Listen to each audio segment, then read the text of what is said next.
एक बार की बात है, बादशाह अकबर के दरबार में उनसे नौकरी मांगने की फरियाद लेकर एक व्यक्ति पहुंचा। उसकी कुछ देर बातें सुनने और बुद्धि की परीक्षा लेने के बाद बादशाह ने उसे चुंगी यानी टैक्स वसूलने वाला अधिकारी बना दिया। बीरबल भी उसी दरबार में मौजूद थे। उन्होंने उसे कुछ देर ध्यान से देखने के बाद कहा कि बादशाह, यह व्यक्ति ज़्यादा ही चालाक लग रहा है। यह जल्द ही कुछ न कुछ बेईमानी जरूर करेगा।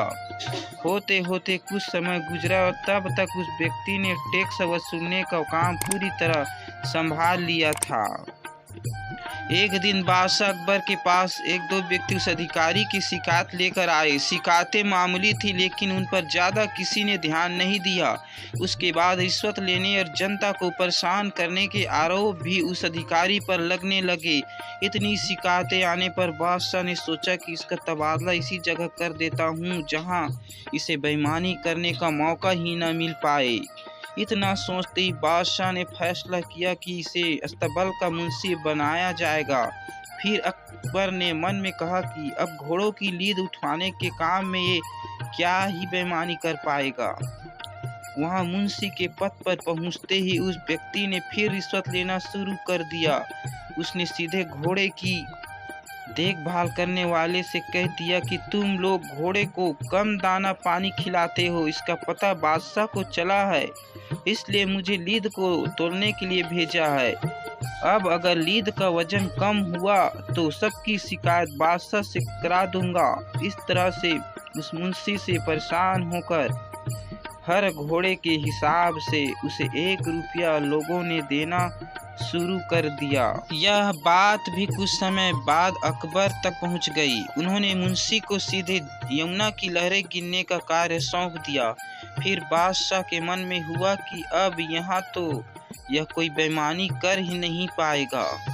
कुछ ही दिनों में जैसे ही वो व्यक्ति यमुना किनारे पहुंचा तो वहाँ भी उसने अपना दिमाग दौड़ा लिया और नाव में सवारी करने वालों को रोक रोक कर कहता कि मैं लहरें गिन रहा हूँ, ऐसे में तुम लोग यहाँ से नहीं निकल सकते हो। इसी जगह पर 2-3 दिन तक रुकना होगा। रोज रोज ऐसी बातें सुनकर नाव चलाने वालों ने अपने कार्य को जारी रखने के लिए 10-10 रुपये की रिश्वत देना शुरू कर दिया। अब यमुना किनारे भी वह व्यक्ति खूब बेईमानी कर रहा था। 1-2 महीने में यह बात भी बादशाह तक पहुंच गई। तभी अकबर ने एक लिखा हुआ आदेश भिजवाया, नाव को रोको मत, जाने दो।